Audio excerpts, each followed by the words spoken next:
We will have Sheikh Yusuf Estes talking to you next.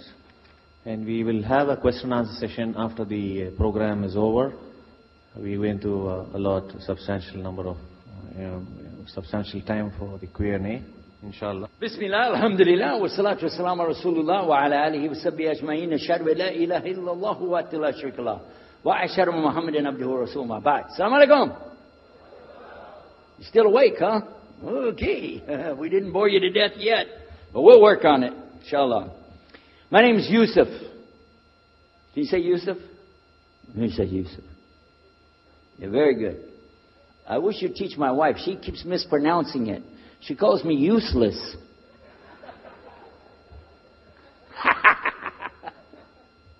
Alhamdulillah. Now, how many of you were in the program today? I was teaching us, trying to teach about how to call the people to Islam called da'wah. How many were there? Okay? All right. I just used an example what I was telling you about. Remember I was telling you when you introduce yourself to somebody, you got to get friendly with them. So I just used an example right there. Because this will disarm the people. Disarm them and make them relax a little bit. Because they're coming to you with things like, how come you Muslims has to kill all the people? What kind of question is that? How come you have to beat your wives? Why does your book tell you that you're the only ones going to go to paradise? So these kind of questions, when they come to you, what are you going to do? So the first thing, as we said in the program, and I hope, by the way, if you didn't join us today, join us tomorrow. Are we continuing tomorrow on the Dawah thing or no? Oh, okay. But when we're doing it, you look through the schedule. I'm not going to get into that, but just look through the schedule and join us for this whenever we're talking about the Dawah. Because part of giving Dawah is you. And if the people aren't buying it, they're not going to listen to what you got to say. So you got to soften them up a little bit. Got me? Okay, where are we? The subject tonight is the subject of priests and preachers entering Islam.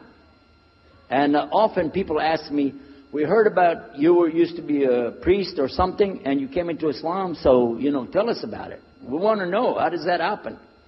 And it's not just Muslims who want to know. Non-Muslims would like to know the story too, because they feel like, you mean you didn't understand? I mean, you were a priest, you didn't understand about Jesus? Come on, man. So, it's a topic that I talk about a lot. The first thing I have to do is clarify a couple of points. I was not a priest. In the English, we use the word priest to mean somebody who is in the Catholic Church.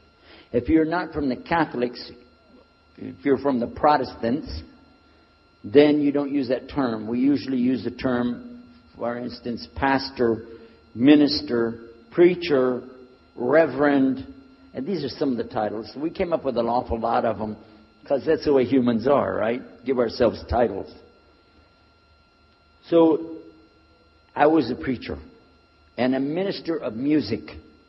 But that doesn't really matter. But just if you're talking to a Christian and you say a priest, he's going to say, oh my God, how is that? And when they find out, oh, you weren't a Catholic, well, that's a lie then. You weren't a priest. So I want to clarify that.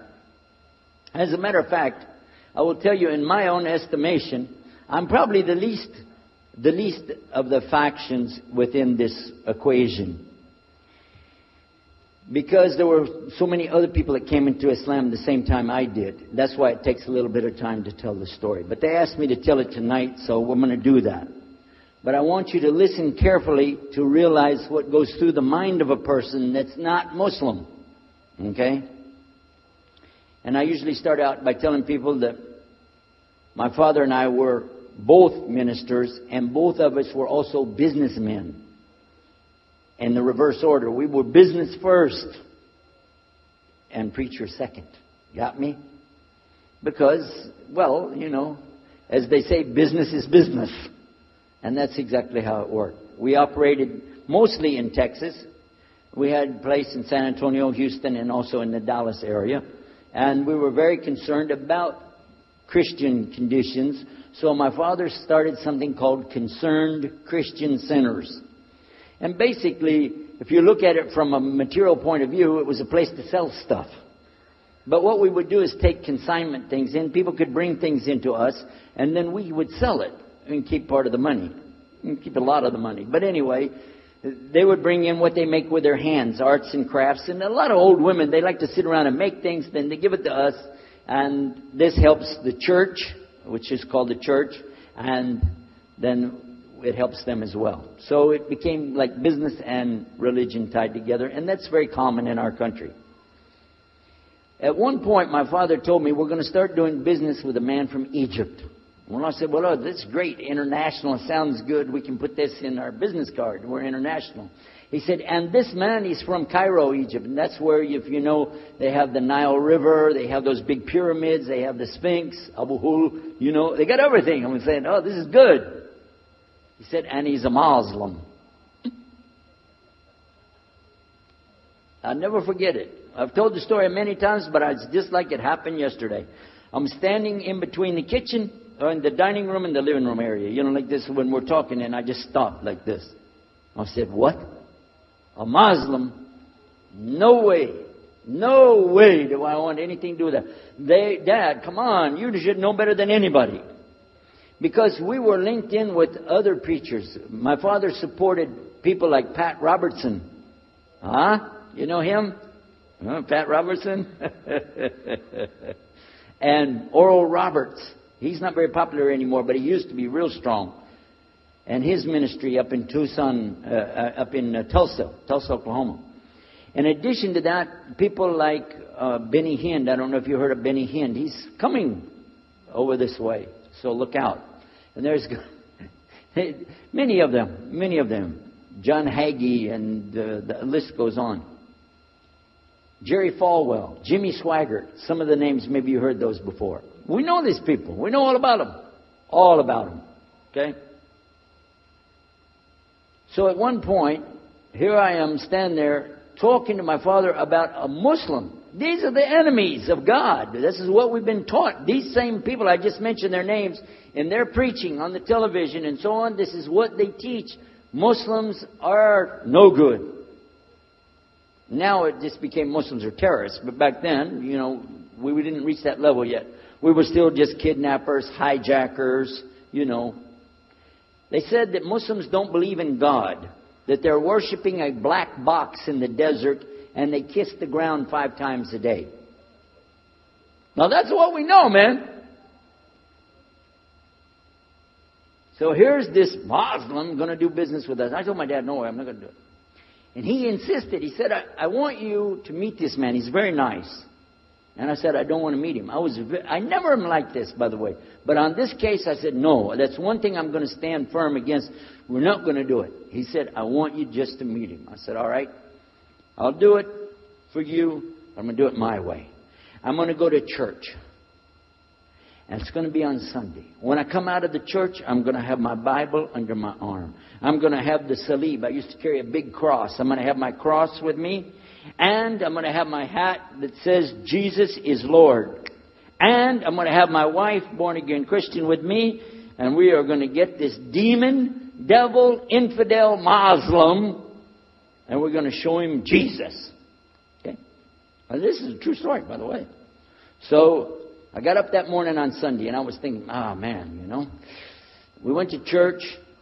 Strangely enough, the preacher was preaching out of the Old Testament about salvation coming at the time of David, which really puzzled me, because according to Christianity, it's coming through Jesus.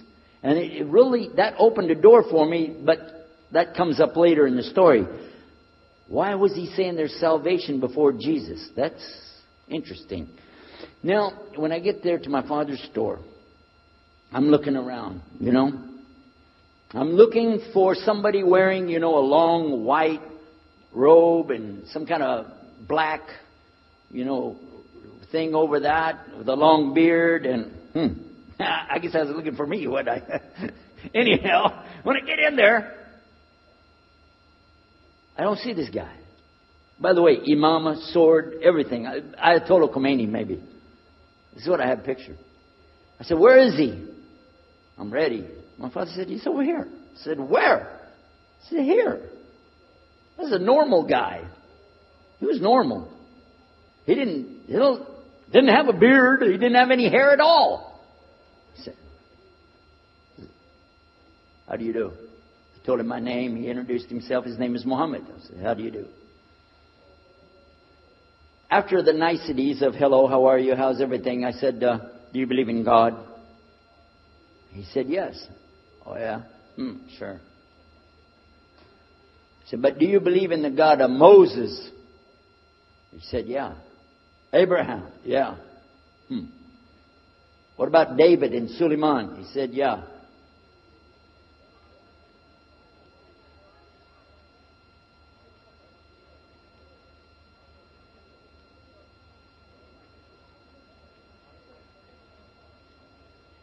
I don't know. That will be taken care of. You need to have to panic, inshallah.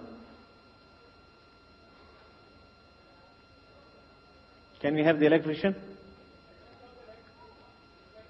If you just put those lights out, it'll probably help a lot. I don't see it now. Is it still burning? It's okay.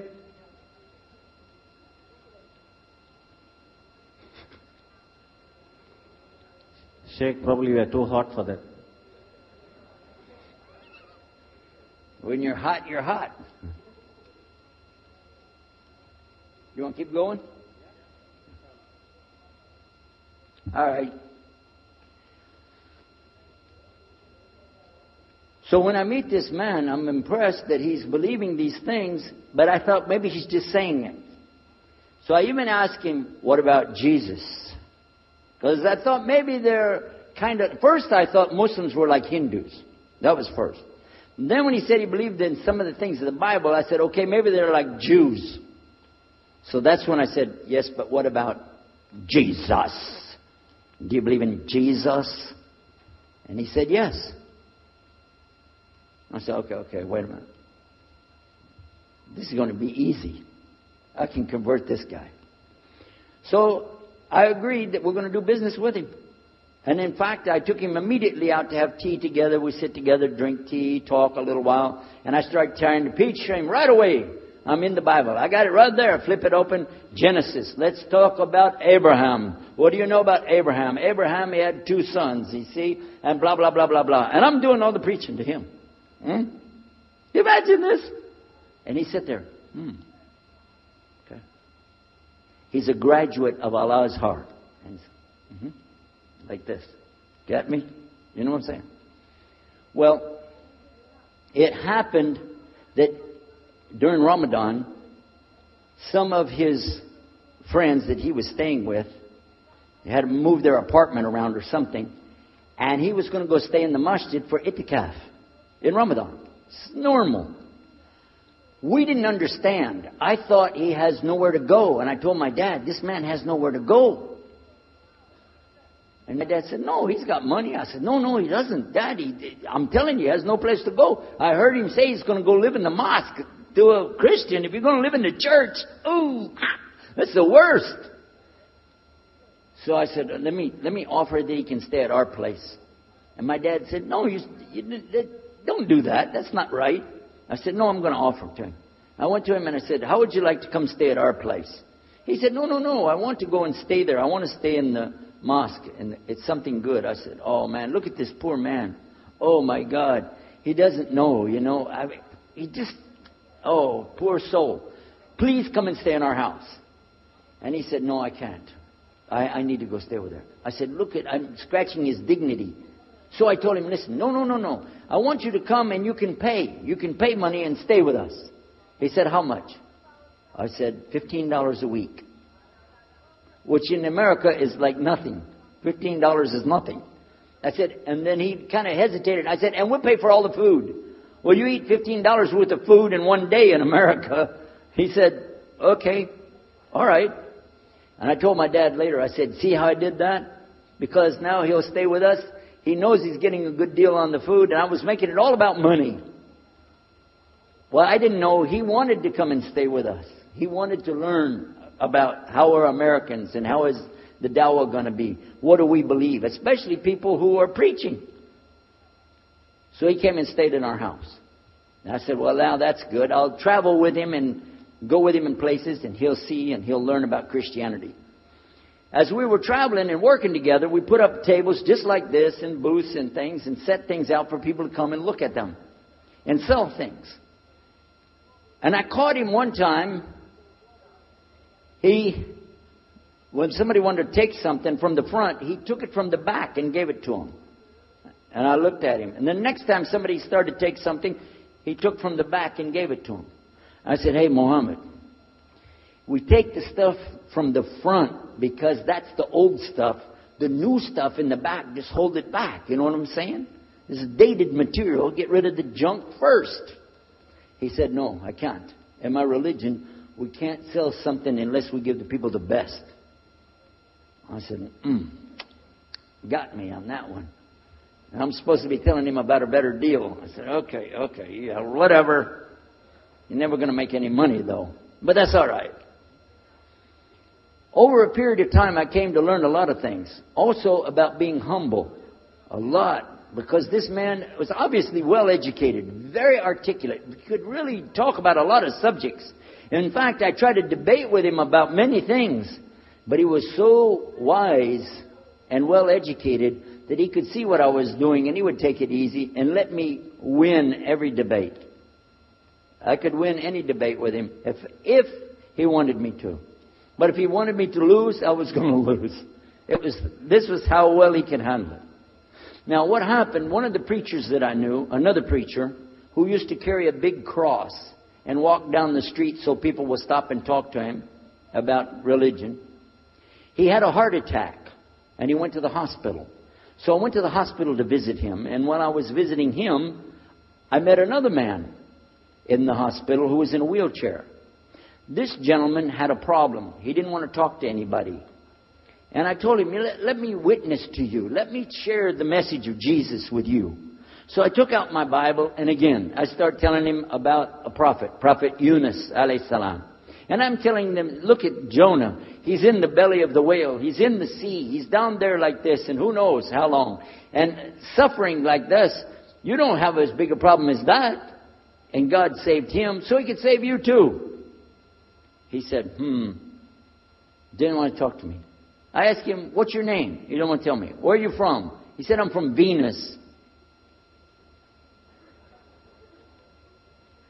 So what's that? Well, there is a Venus, Texas, by the way. But he said, he's from another planet. So each time I would go, I would talk to him, witness to him. Finally, one day, he started crying. I was pushing his wheelchair around. I took him down, I rolled him around different places. He started crying one day. He said, I'm going to confess something to you. I need to confess something to you. Now, to a Catholic, confession means you're going to tell the priest all your sins. And then he's going to forgive you. Well, I wasn't Catholic.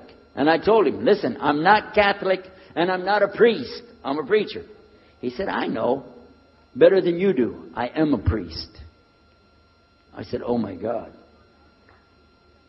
This man is a priest. And he knows the Bible better than I do. He said, I just have had a hard time. I've been here and having heart attacks, and I've been having problems and everything, and trying to figure out a lot of things. He said, I'm sorry I took it out on you. I really am. I apologize. And he started crying. And when he started crying, I felt sorry. I hugged him and I said, it's okay. One day I went to the hospital, and my friend was gone.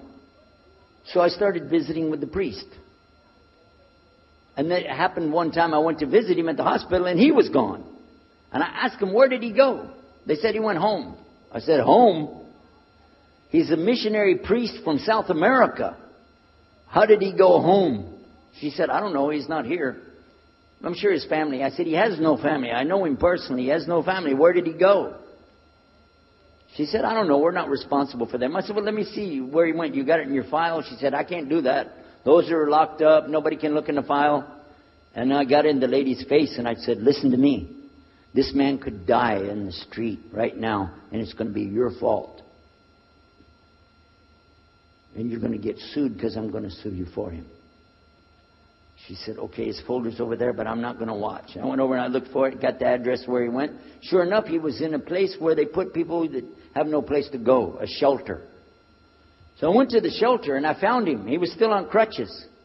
He saw me, he started crying again. He said, please get me out of here, get me out of here. I said, okay, come live at my house. Now, I told you the story so you can see something. Now look, I have 2 visitors in my house. One is a Catholic priest. The other is a Muslim.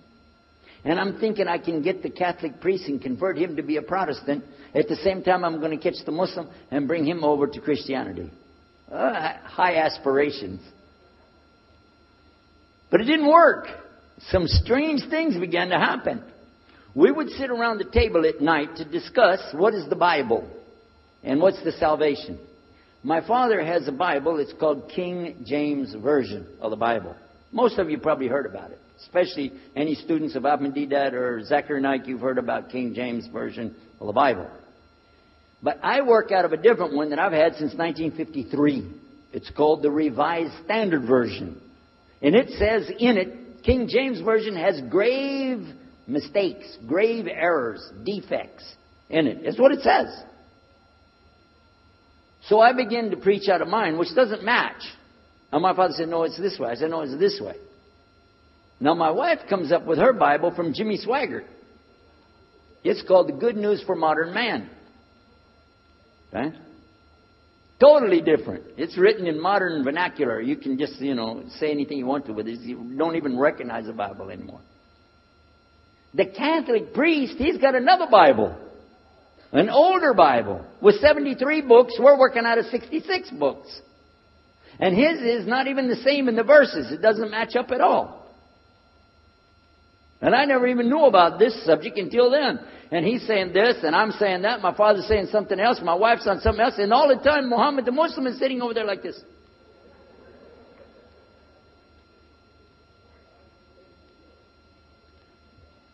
So we asked him. I guess it was me asking him. I said, well, how many versions of your book, your Quran, do you have? He said, the Quran has no versions. There's only one. It's original. It's in the Arabic language. This is the book that has no doubt. Hudal al-Muttaqin. It's guidance for those who have taqwa for Allah. As Sheikh Muhammad Jabali was just telling you about this shield or taqwa that you have to have between you and Allah subhanahu wa ta'ala. And only certain people are going to get the huda, hidayah, dina, from this Quran. These people that have the taqwa. So when he's telling us that the Quran is one, I'm going, huh? And it's in the original language, we still have it. You know what I was thinking? He's lying. I was sure he was lying because he could see the problem we were having, and he just sat back and made that up. But I don't know Arabic at that stage, so I don't know what to say. Maybe, I don't know. And he left it at that. He didn't try to preach. But it put a big doubt in my mind now about, we got all these books. He's got one. And la rayba fi, no doubt in it. So another time, we had another discussion that came up. Now this time, I went to the other preacher who had the cross. And I was asking him, I want to be able to explain the Trinity. He said, you know the Trinity. I said, yeah, I know. And I know the Council of Nicaea when we had that. But I want to know the way to explain it so a human being can just understand it. He said, okay. It's like an apple. Just take an apple. The apple has a shell around the outside, the skin. Inside is the meat. Inside of that is the seeds. Okay? 3 things, 1 apple. That's the way.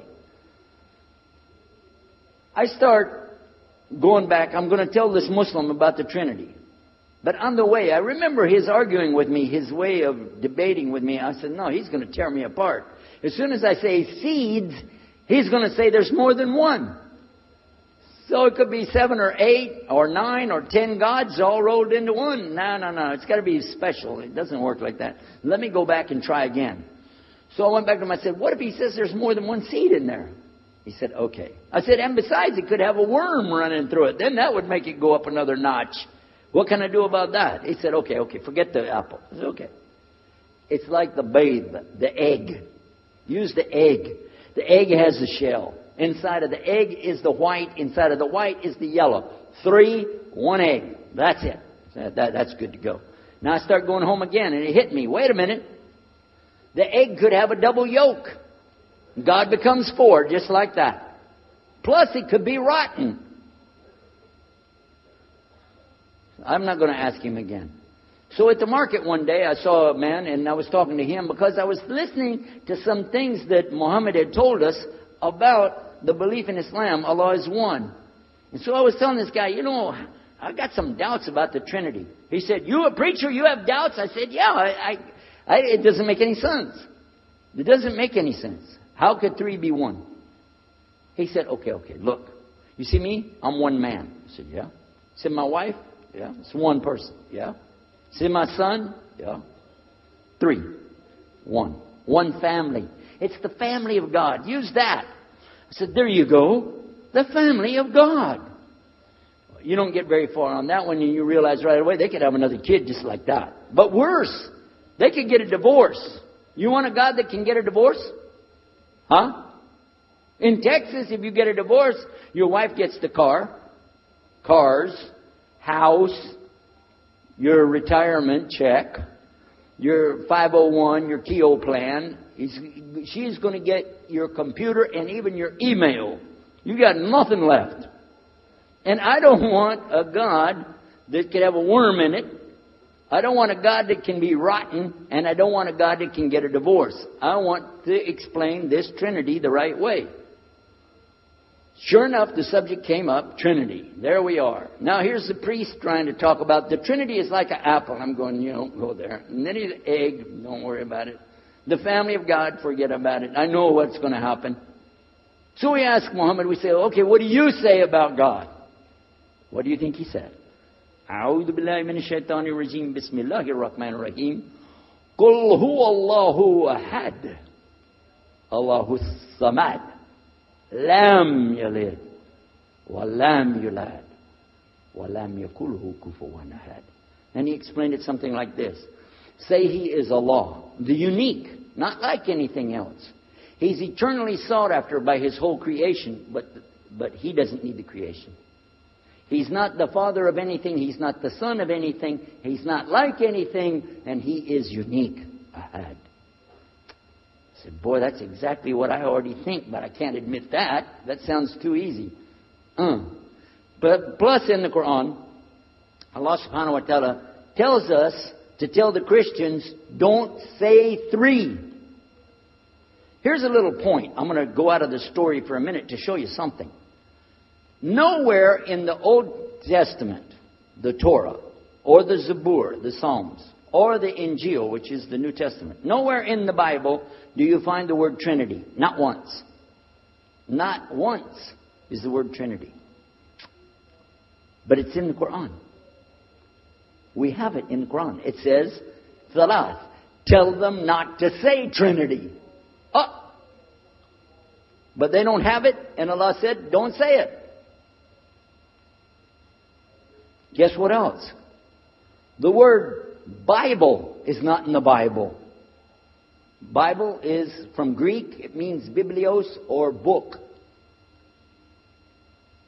Book. But it's in the Quran many times. Is it? Kitab. Book.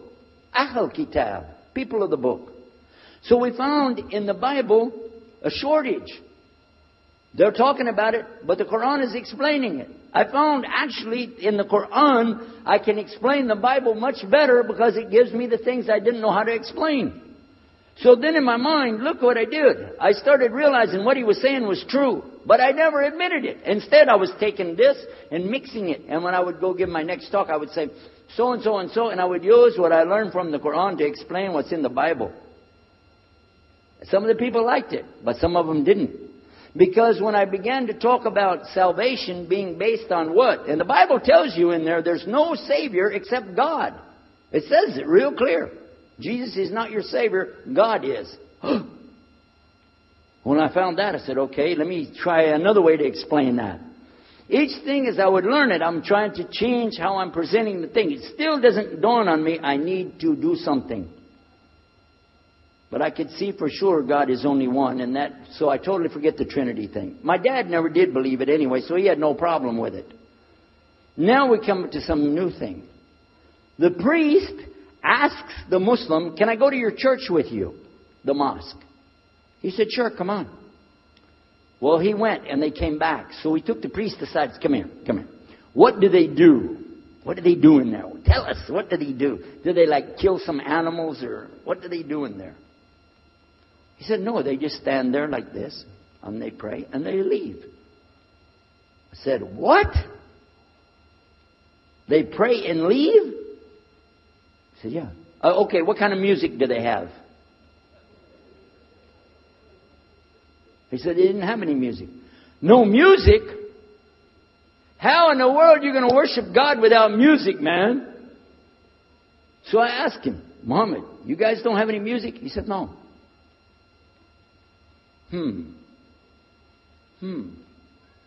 Now, I'm in the piano and organ business.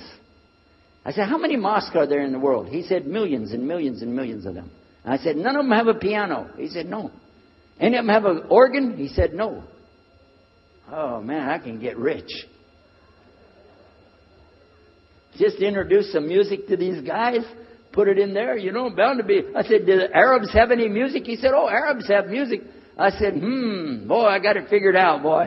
I can see my next $1 million coming right straight up at me, So then the priest asked again another time, he wanted to go back to the masjid again. He went, this is middle of July, 1991. He went to the masjid with him again. And by the way, this masjid, Sheikh Mohammed Jabali knows it very well, is on Medina Drive in Arlington, Texas. And that's where they were going to, because we were living in Midlothian, just south of Oak Cliff and south of Dallas. So they didn't come back. All night we're waiting. What happened? Very late they came back. And when he came in, I looked. There's Muhammad. I recognize him. Who's the guy with him, though? He's wearing a white jalabiyah, white dress like this. Has a white pillbox cap on his head. And I looked at him and I said, "Pete." His name was Father Peter Jacobs, but we're not, Catholic, so I don't have to call him Father. I said, "Pete, did you become a Muslim?" He said, "Ashhadu an la ilaha illallah, ashhadu Muhammad Rasulullah." I said, "Oh my God." Now, I used to have cameras like these cameras right here, because we had a television show called Estes Music Jamboree. So I got one of our cameras out, opened it up, set it all up on the tripod, and I was going to interview him and ask him, "Well, you went to Islam. What happened?" While I was talking to him, though, he fell asleep. So it was still in my mind, and I was thinking, what am I going to do? This is too amazing. Now, here I'm preaching to the people, and I'm trying to change what I'm saying, and here's a priest just became a Muslim. My father's saying it's a good deal. It sounds all right to him. And I don't know what to do. So I decided I'll make mashura. I talked to my wife. We have an apartment upstairs. We were in our apartment up there, and I'm telling her, a priest became a Muslim today. What is that? And can you imagine what they were saying about the Quran and saying about this and so and so? All of a sudden, she said, "I want to get a divorce." Oh, whoa. It's not the subject, but what happened? She said, "No, all this talking about religion and talking about Islam, and so I can see." I said, "Oh, no. No problem here. No problem." I said, "You thought no, I was just observing somebody else. No, I'm not interested. Trust me. I don't want to be with those Muslims. The last thing I want to do is be with a Muslim. No way." Just put your mind at ease. She said, "I need a divorce." I said, "Where are we going with this again? What's the problem with that? What happened?" She said, "A Muslim can't be married to a Christian." I said, "What? No, wait a minute. Hold on. I don't look at me. I'm telling you, I swear I don't want to be a Muslim. Okay? And even if I did, don't you remember what he said? A Muslim man could be married to a Christian woman. It's not a problem. But I'm not saying I want to. I'm just saying it's not a problem." She said, "That is the problem. A Muslim woman can't be married to a Christian man. I want to be a Muslim, so I need a divorce."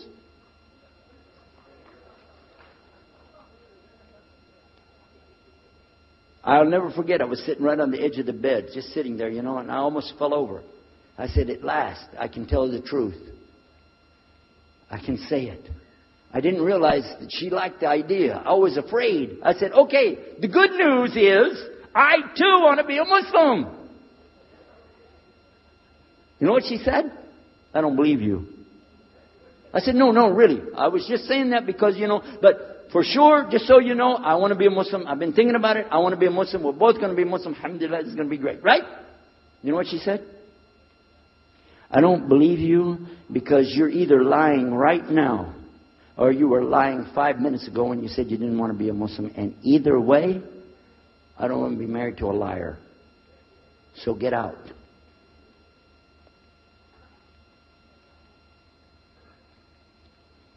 So I started leaving. I'm walking down the stairs of the apartment. I'm down to my father's part. I said, wait a minute. Where am I going to go? This is my father's house. I just got thrown off of my own property. What happened here? So I went to get to Muhammad and I woke him up. I said, come, you and me, we got to talk. Come with me. And we went outside the house and we walked those country roads in Midlothian, Texas, until the time for the sun to come up at dawn. And all that time, I talked to him about what's it like to be a Muslim, how do you have to believe, what do you have to do. Let me hear all of it now. And no more playing a game. I'm not debating, I just want to know. Just tell me. Just tell me what's Islam. I need to know what I need to do. And he told me everything, and I realized this is it. I got to make a decision. This is a big deal, though. And he told me, okay, this is up to you. You have to go and make a choice for yourself. I can't help you. I said, oh my God. So when he was praying Fajr, I decided, I've been watching this man praying this direction with his head on the ground. It's so beautiful to see a man humble himself, put his head on the ground to the Rabbil Alameen. I said, oh my God, let me try that. So I sneaked off somewhere where nobody could see me, illallah. And then I found a place, a board there, and I bowed down on the ground and I put my head down on the ground on that board there.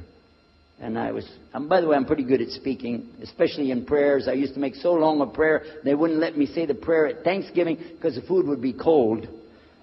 Okay?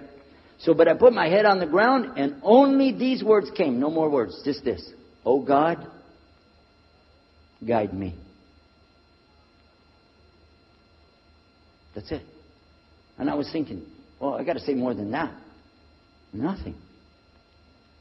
Oh God, if you're there, guide me. That's it. After a while, I sat up and I looked around. There wasn't any fancy rainbow. It wasn't birds flying around. There was no big signs from above. There was no music, angels, harps, nothing like this. It was just a cloudy day in Texas. But inside, I could realize I had to make some changes. To me, that's what I need to do. There's the problem, it's inside of me.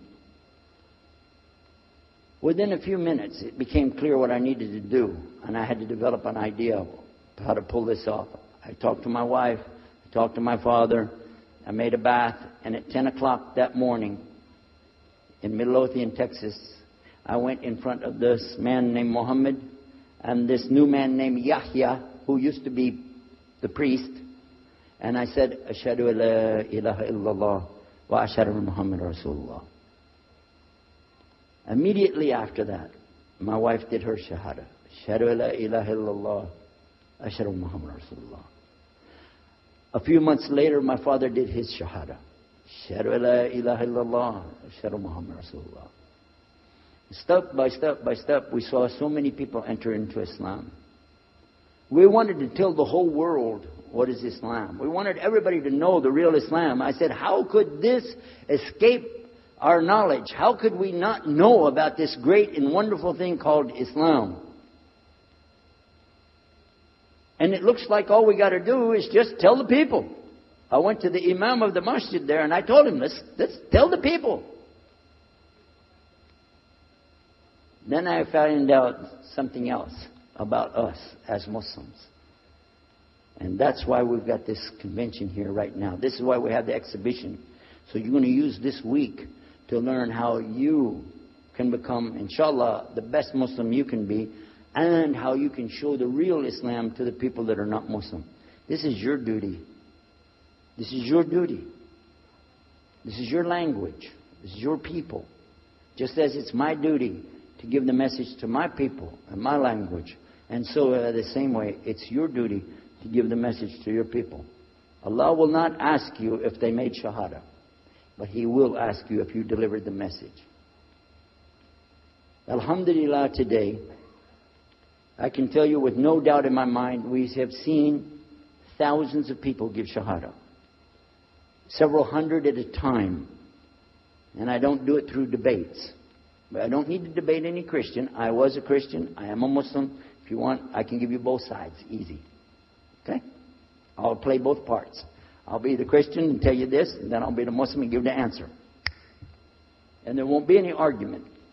And I've done that so many times. And let me share one story with you before I end. I'm going to leave now. Inshallah.